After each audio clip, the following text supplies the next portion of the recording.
Sen beni öpersen belki de ben Fransız olurum. Şehre inerim. Bir sinema yağmura çalar. Otomobil icadı olunur. Zarifoğlu ölür. Dünyadaki tüm zenciler 40 yaşından büyüktür. Senegalliler dahil değil. Sen beni öpersen belki de bulvarlar iltihaplanır. Çağdaş coğrafyalarda üretir cesetlerini siyaset bilimi. O vakit bir sufiyi darplarla gebertebilirsin.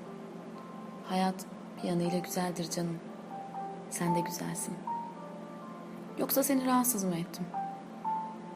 Sen beni öpersen belki de aşkımız pratik karşılık bulur. Ne ikna edici bir intihar girişimidir şimdi göz göze gelmek. Elbette ata binmek gibidir seni sevmek sevgilim. Elbette gayet rasyoneldir attan atlamak. Freud diye bir şey yoktur. Sen beni öpersen belki de ben gangsterleşirim. Belki de şair olurum, seni de aldırırım yanıma. Bilesin, göğsümde hangi yöne açmış tek gülsün. Yani ya bu eller öpülür ya sen öldürülürsün. Hadi iç de çay koyayım.